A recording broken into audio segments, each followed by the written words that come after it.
In the middle of the vast Pacific Ocean lies the tiny coral atoll of Bikini. It is here that Joint Army-Navy Task Force 1 will conduct the tests with the atom bomb. Not since the discovery of gunpowder has the world wondered over the ability of man to create such an agent of destruction. Anchored in the sheltered waters of the Bikini Lagoon below is an array of almost every type of naval vessel used in the past war. Here is the venerable old carrier Saratoga, the battleship Pennsylvania, flagship of World War I. USS Nevada was designated the target ship and strategically placed. Being painted white topside would make her easier to spot from the air. This is the heavy cruiser Pensacola, the heavy cruiser Salt Lake City, and the German heavy cruiser Prince Eugen, the Jap battleship Nagato.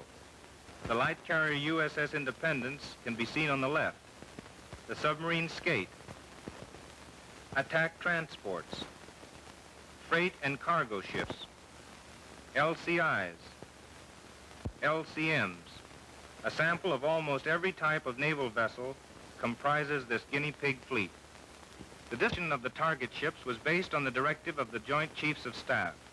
It required ship damage. A total of 73 ships were assembled. The densest pattern was within a 1,000-yard radius of the bomb aiming point. Ships within the 500-yard radius were secured by fixed moorings both fore and aft to prevent swinging. These were the heavy cruiser Pensacola, the destroyer Hughes, the Japanese battleship Nagato, the light carrier Independence, the submarine Skate, the concrete oiler YO-160, and the Japanese light cruiser Sakawa. Ships outside the 500-yard radius were anchored free to swing. From the 1,000 circle to the outer extremity of the target area at 4,000 yards, ships were disposed in a spoke-like pattern consisting of LSTs, LCTs,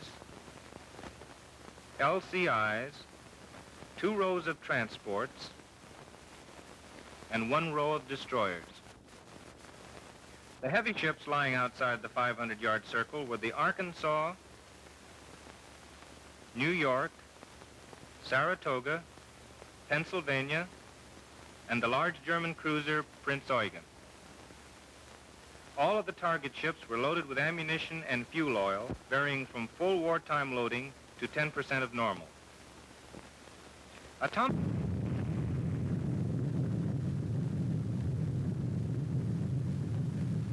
The automatic error is almost incomprehensible to the human mind.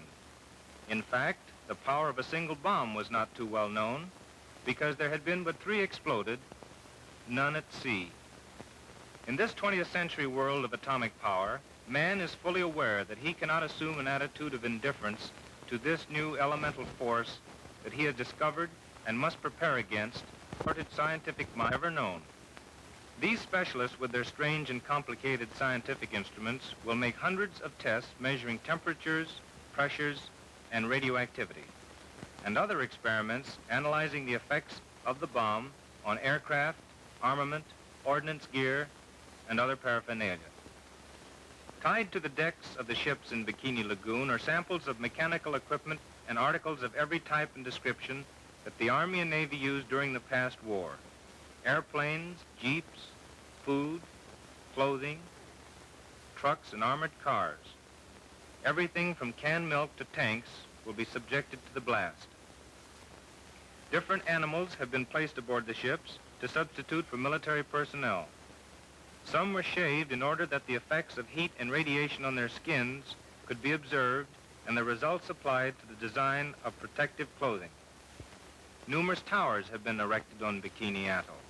Within these steel structures will be housed the remotely controlled photographic, electronic, and other scientific instruments that will automatically record the results of the blast. Atop some of these towers, encased in huge lead vaults, cameras have been strategically placed to capture as much detail as possible. Many types of still cameras, as well as 16 and 35 millimeter motion picture cameras, shooting both black and white and color film, have been arranged to photograph the explosion during all of its phases and from every possible angle. Other towers and installations on the island will contain the hundreds of delicate instruments that will record data which will be invaluable for future study. In addition to the photographic equipment on land, special cameras will be used underwater. Meanwhile, on board the carriers at sea, automatic cameras are being installed in the Navy's radio-controlled drones. Photographers in other planes with aerial, still, and motion picture equipment will photograph the blast at various altitudes as they fly around it. Pilots and photographers receive their final instructions here from a veteran naval photographic officer. The atomic explosion will also be observed from other special aircraft. Shortly before Able Day, when the shore personnel had completed its vast and detailed preparations, Vice Admiral Blandy, in command of Joint Army-Navy Task Force 1, makes a last-minute personal tour of inspection among some of the installations for radar and other setups which contain the remotely controlled cameras and television apparatus. While the Navy concentrated its efforts at Bikini, the Manhattan Project's scientists at Kwajalein were busy assembling the atomic bomb, taking special precautions to ensure its safe disposal. Ground crews indoctrinated in the procedure of handling such a weapon. A bombing crew was competitively chosen. Major Swancutt, the pilot. Major Wood, the bombardier. The B-29 Dave's Dream would carry them to the target. While the bomber is poised on the loading ramp, pilots and crews receive their final orders from an Army Air Force officer. This was a photographer's field day, and the lens experts selected for this special assignment are given last-minute instructions. The B-29 and DC-4 photographic planes bristle with cameras of every type and description. 40-inch telephoto lenses mounted on these unusual cameras resemble huge telescopes. All available sights are employed, plus some special setups never before attempted. If some cameras should miss, certainly others will get the pictures. The exposed film is to be forwarded to the Naval Photographic Science Laboratory for processing, classification, and filing, from which center it is available to all authorized agencies of Joint Task Force 1. At last the day arrived for Test Able. It was July 1st in Bikini, but June 30th in this country. With the atom bomb safely secured in her bomb bay, the B-29 Dave's Dream roars down the runway. An anxious moment for the spectators. But the takeoff is without mishap. Everyone on Kwajalein breathes easier on learning of the bomb's departure. The huge bomber proceeds to the Bikini target, escorted by the Air Force photoplanes. Meanwhile, scores of other aircraft are taking their prearranged positions in the sky above the anchored ships. Some Navy fighter planes have still and motion picture cameras aboard. Others are remote-controlled drones with instruments to measure the radioactivity of the air. These will be guided through the cloud column of the explosion. More will circle the area at different altitudes and distances. Everything is in readiness now, and at last the moment has arrived. The bombing plane is nearing the target with its escort of photographic planes. At sea below on one of the ships, Secretary of the Navy Forrestal is among the observers who patient the arrival of the bomb. Sunglasses are worn by some, while others hide their eyes. Position. There's the target. Bomb away.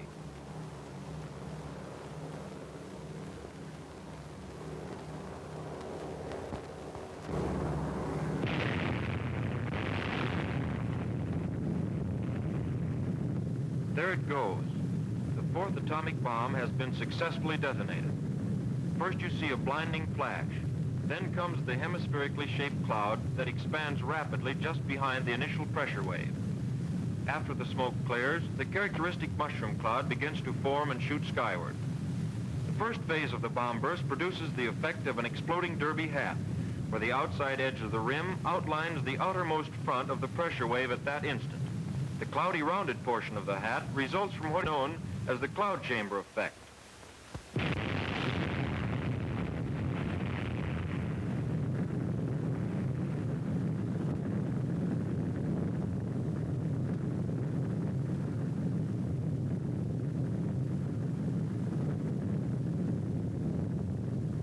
there's the ball of fire, growing and rising above the clouds and smoke of the explosion. Although obscured during the first few seconds, the ball of fire is still visibly red hot. The maximum temperature reached at the center of this ball shortly after detonation exceeds even the temperature of the sun.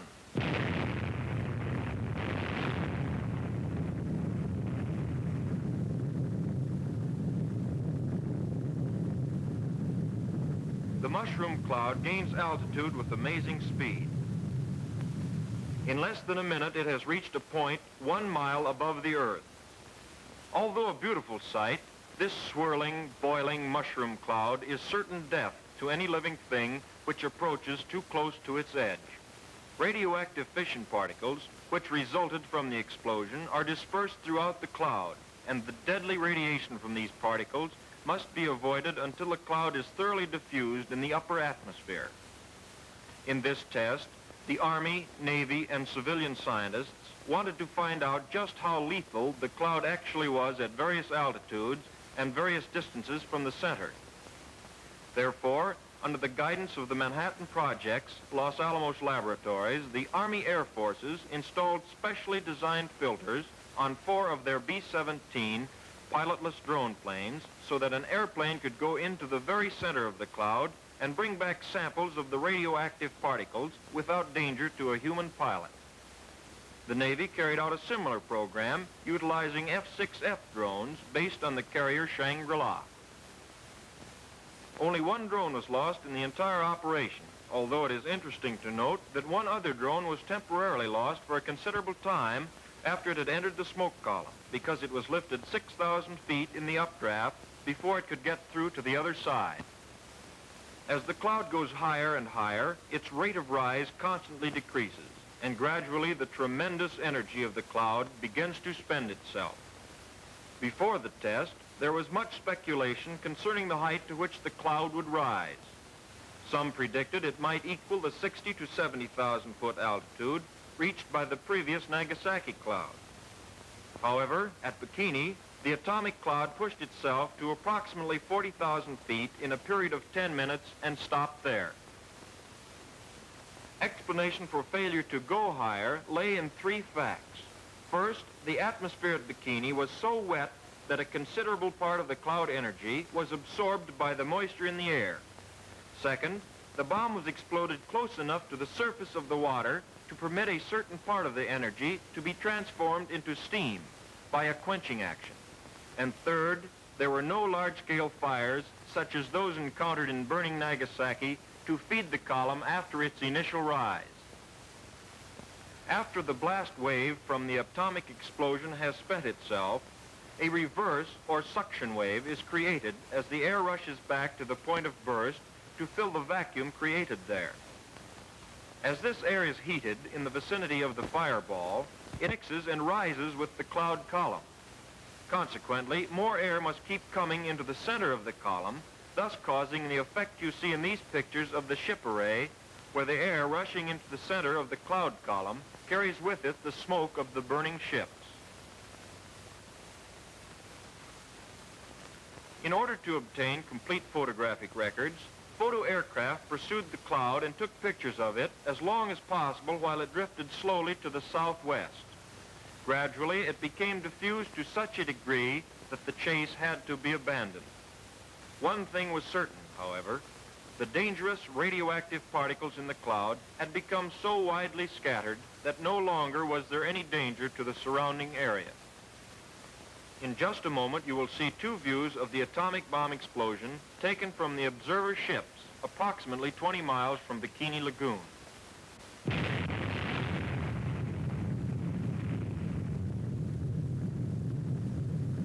The second view provides another excellent example of the cloud chamber effect, which is produced for a very simple reason.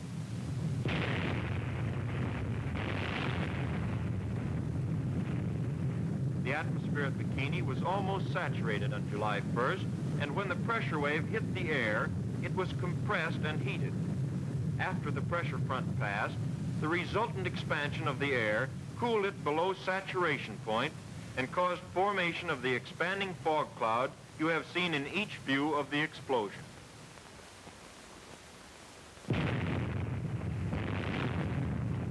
mounted atop a 100-foot tower on Bikini Island, over 3 miles from the point of burst.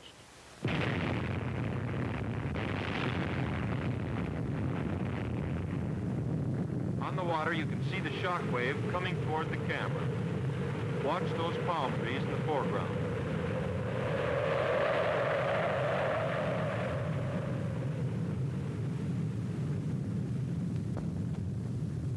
The next 3 views of the burst were taken by other automatic cameras on top of towers located on other nearby islands in the lagoon.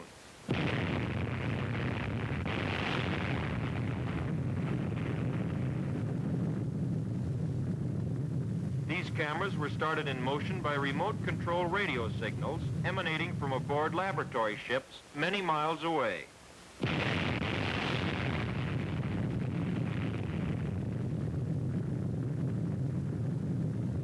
You will notice in 2 of the scenes that a timing watch has been placed within view of the camera in order to afford the scientists a means of studying the speed relationships of the various phases of this explosion.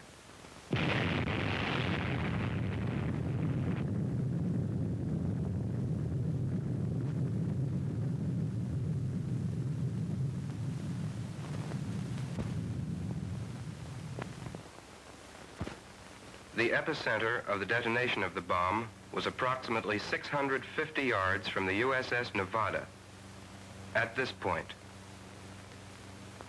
the transports Gilliam and Carlisle, the destroyers Lamson and Anderson, and the Japanese cruiser Sakawa were sunk. The following ships sustained serious damage: Nevada, Independence, Salt Lake City, Skate, YO-160, LEM number 1, Pensacola, Arkansas, LST-52, Crittenden, and the ARDC.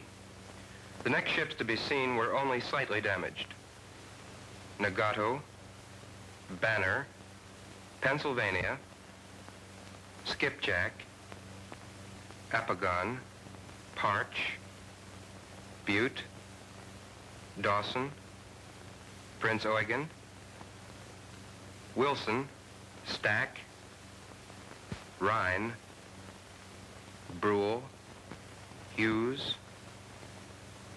and the LCT-874. These were the first pictures taken from surface craft which made their way into the target area as soon as the danger from radioactivity had passed. The 3 ships visible here are an APA, the Salt Lake City, and the Independence. The smoke from the light carrier Independence is from burning torpedo warheads in the torpedo stowage on the hangar deck. In the foreground, numerous salvage tugs and radiological reconnaissance vessels are taking water samples from the lagoon for testing. We see the Nevada, Nagato, Saratoga, troop transports, freight and cargo ships, and other vessels in the array as the camera sweeps across the target fleet. This ship, the USS Pennsylvania, was about 1,800 yards from the epicenter of the bomb blast. Wreckage was slight and limited to minor superstructure damage. The fire burning amidships was in supply samples stowed on this deck and was not of a serious nature. In the background, a salvage tug is seen fighting a small fire on the heavy cruiser Salt Lake City. This ship, the USS Saratoga, was about 2,600 yards from the epicenter. The only damage sustained was a small fire topside and a minor operating mechanism of one of the airplane elevators. The Prince Eugen was about 1,700 yards from the epicenter. This ship sustained minor topside damage only.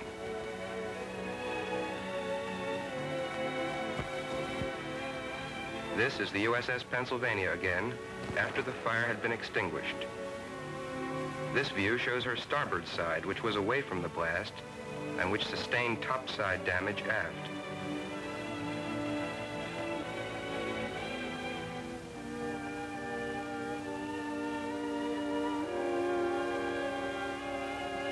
This ship, the Japanese battleship Nagato, was about 850 yards from the epicenter.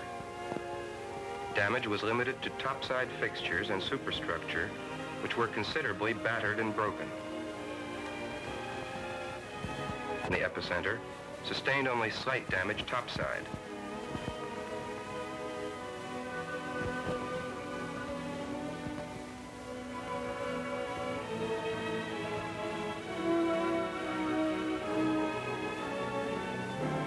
Shown here inspecting the damage to the ship is the Secretary of the Navy and high-ranking officers.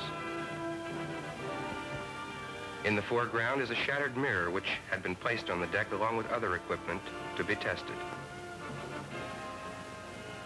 This troop transport received extensive superstructure damage.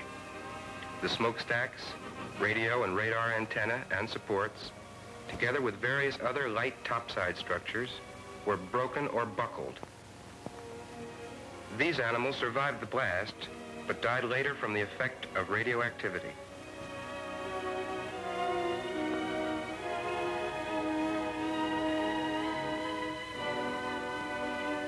This ship, the USS Nevada, was about 650 yards from the epicenter.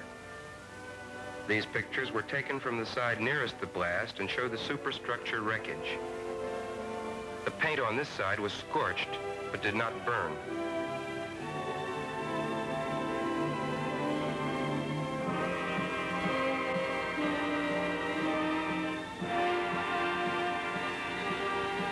This view shows a portion of the unarmored deck aft, which was pushed down by the explosion. Aircraft and quartermaster supplies placed on this deck were considerably damaged.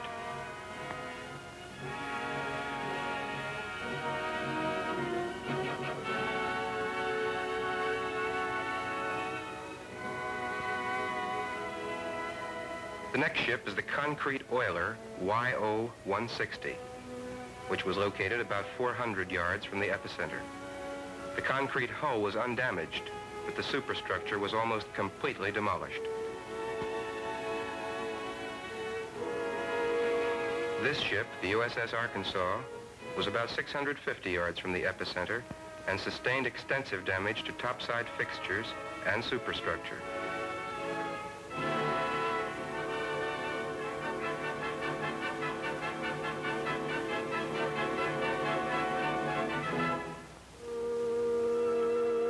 The heavy cruiser Salt Lake City was 1,000 yards from the epicenter. Superstructure wreckage was considerable. Both stacks were wrecked, and antenna and other fixtures were bent over or broken.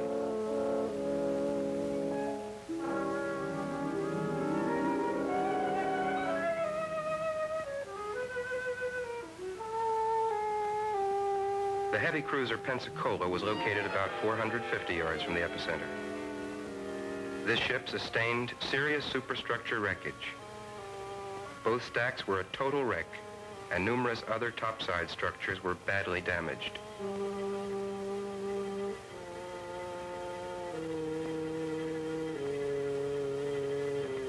The submarine Skate was located about 300 yards from the epicenter. The light fixtures, periscopes, and superstructure were demolished, but the pressure hull and conning tower remained intact, and interior machinery was undamaged.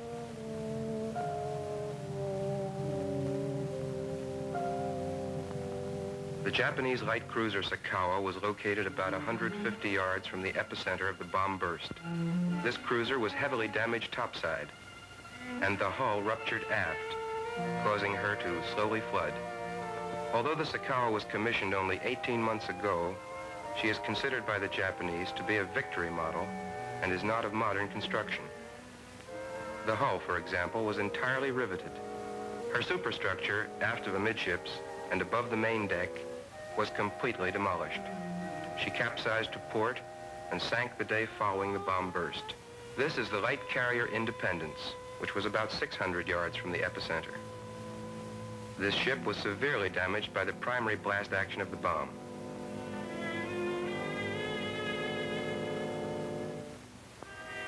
The blast struck the Independence on the port side, blew in the light side plating between the hangar and flight decks, and pushed up the center of the flight deck like a rooftop.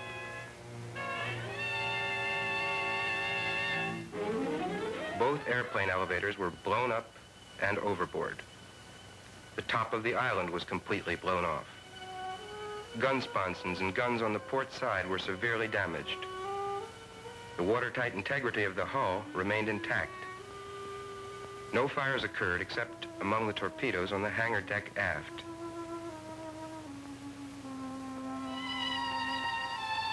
This class carrier was built on a basic cruiser-type hull. The port side external plating was light blister shell plating and became deeply fluted between longitudinal frames as a result of the bomb burst. Similarly, the hangar deck plating is a light false deck built over the heavier hangar deck.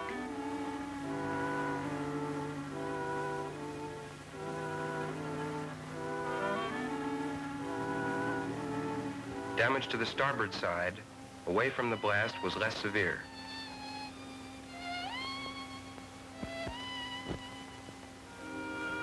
Although damage to some of these ships is impressive, it must be remembered that these experiments are not a contest between bombs and ships, but an earnest effort to determine what changes must be made in the future design and construction of ships, dispersion of bases, tactics and strategy in this new age of atomic power.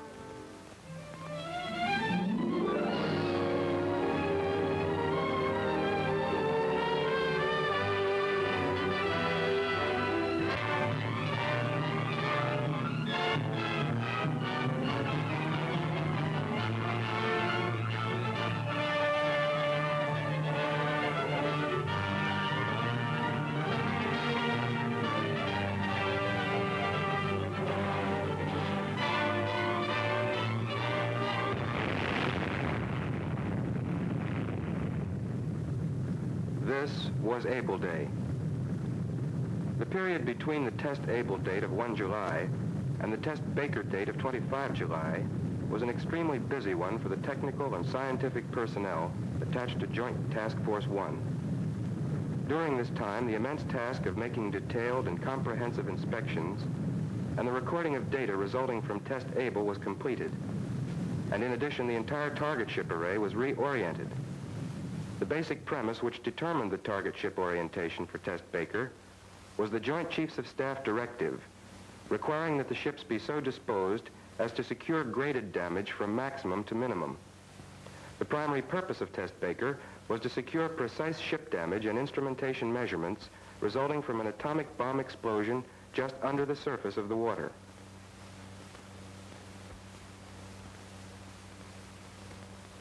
Of the 84 target vessels, 40 ships were placed within 1 mile of the bomb detonation point, and 20 ships were placed within 1/2 mile. The obsolete Arkansas carrier Saratoga were secured fore and aft by fixed moorings, presenting their full length to the explosion in order that maximum damage would be ensured. The Arkansas was placed about 250 yards from the bomb, and the Saratoga about 700. These distances were carefully estimated so that at least one, and probably both of these heavy ships would be deliberately sunk. In order to properly determine the shock effect of the underwater explosion against submerged submarine hulls, 6 of these craft were suspended underwater at varying depths. These pictures show the operation of submerging the skipjack. The method used was to secure heavy concrete mooring blocks to each boat. Buoyancy tanks were then slowly flooded until the concrete blocks rested on the bottom of the lagoon.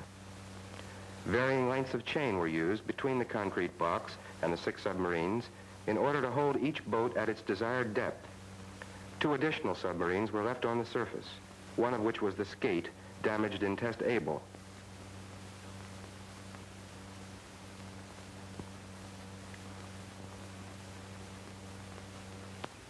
In Test Baker, photographic procedure was similar to that followed in Test Able.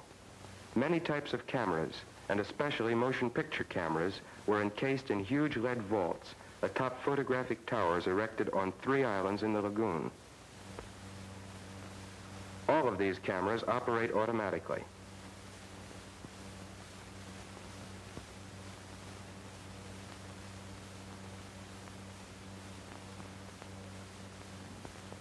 These specially designed enclosures, built of reinforced concrete to withstand the shock of the primary blast action, are lined with thick sheets of lead to protect against radiation from the bomb burst, which would otherwise fog sensitive films.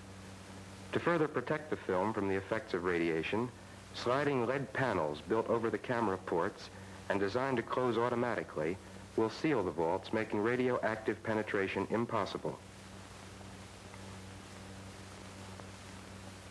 Flown from Rongerik to witness the historical event is King Judah, ruler of Bikini. It was he who unselfishly gave his island to the United States in order that these experiments could be conducted.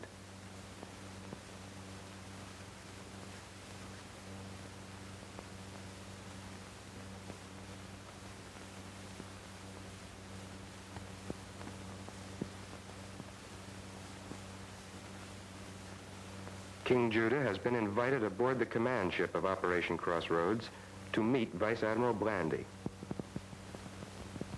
The LSM-60 was designated as the target suspension vessel for the Baker Day test.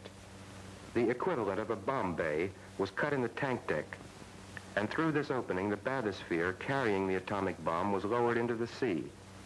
The bomb was held at the desired depth until detonation by means of specially designed winches.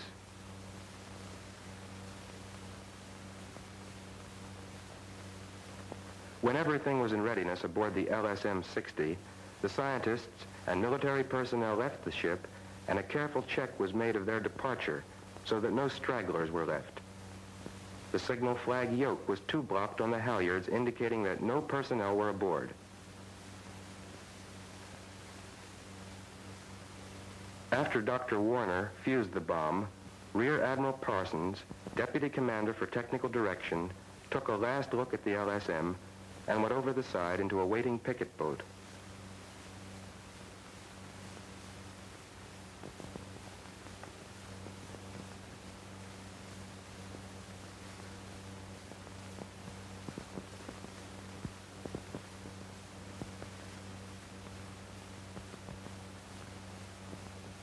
Having left the target array, the Admiral comes aboard the USS Mount McKinley, flagship of Operation Crossroads.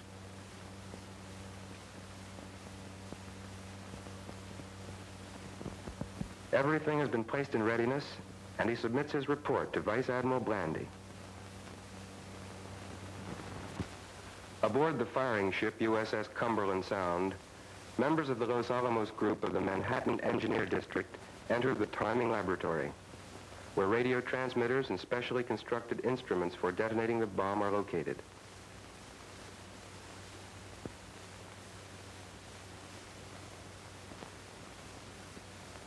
The timing laboratory scientists pass into the master control room.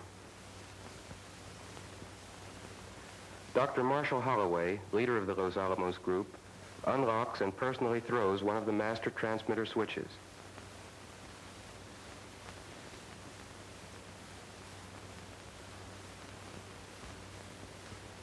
The timing laboratory is a complex interlocking system of radio transmitters, time recorders, and scientific apparatus. As H hour approaches, generators are started, transmitters warmed up, graph cards on time recorders changed, and everything made ready for the blast.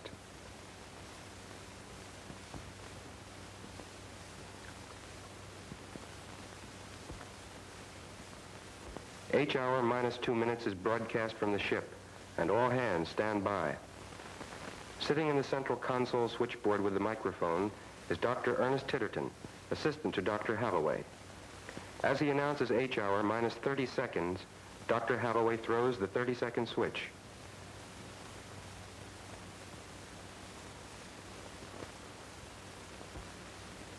Dr. Titterton at the automatic firing panel board prepares to broadcast the last 15 seconds. 15, 10, 5, 4, 3, 2, 1, fire.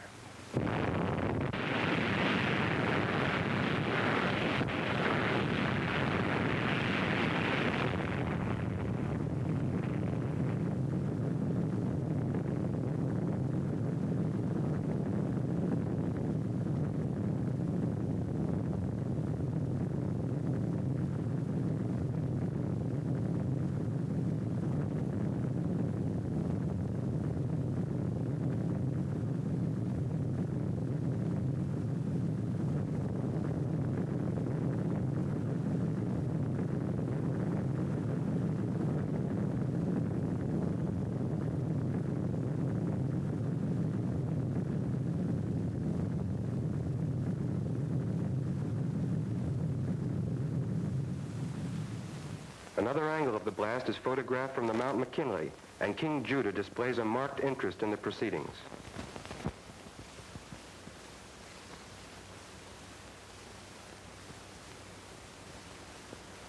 These pictures of the ascending water column show the expanding cloud of spray at the base of the column moving outward and enveloping the ships in the target array. Great quantities of radioactive water from the column descended upon the decks of the nearby vessels, and ship hulls a mile away were drenched by the wall of foaming water.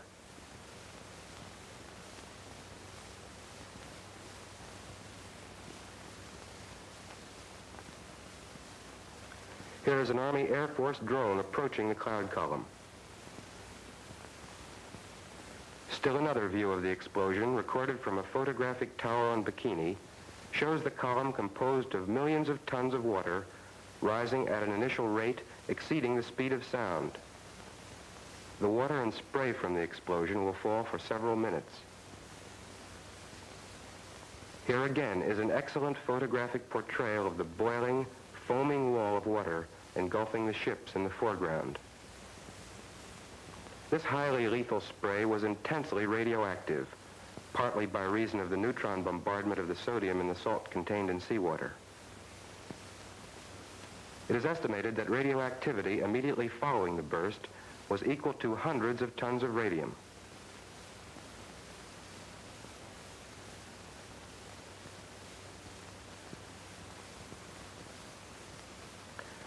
An expanding cloud of spray and fog several hundred feet high may be seen moving out from the center of the detonation.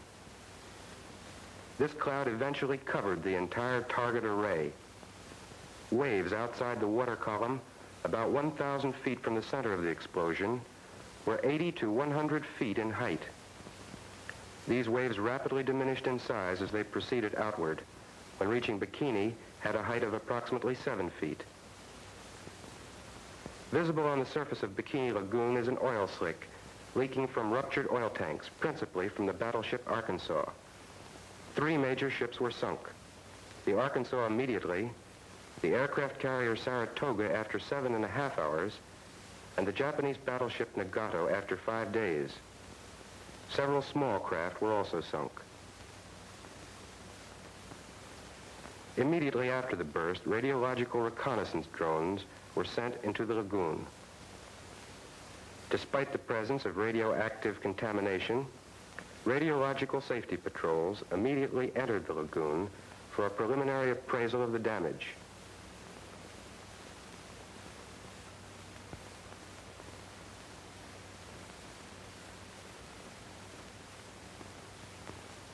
Landing parties, armed with Geiger counters which register any unsafe concentration of radioactive particles, go ashore at Bikini to recover the camera film and the data recorded by the scientific instruments. Meanwhile, an inspecting party headed by Admiral Blandy, General Kepner, and Admiral Parsons survey the damage in the target array. Shown here is the Japanese battleship Nagato, which flooded and capsized 5 days after the blast. The light carrier Independence sustained severe superstructure damage in Test Able, and no additional apparent topside damage was visible after Test Baker. The heavy cruiser Salt Lake City. The destroyer Hughes, in sinking condition, was beached. The Saratoga sustained heavy underwater hull damage and listed badly. Other ships surviving the Baker Day blast were the submarine Skate, the submarine Pilotfish, the heavy cruiser Pensacola, a troop transport, and a small yard oiler. The Saratoga, taking on more and more water, slowly sinks stern first.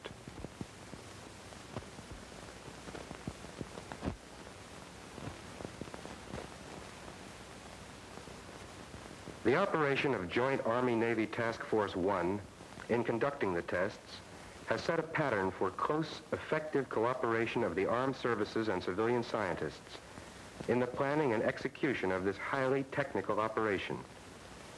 It has also provided valuable training of personnel in joint operations requiring great precision and coordination of efforts. This preliminary photographic report has covered the period of time through Baker plus 1 day.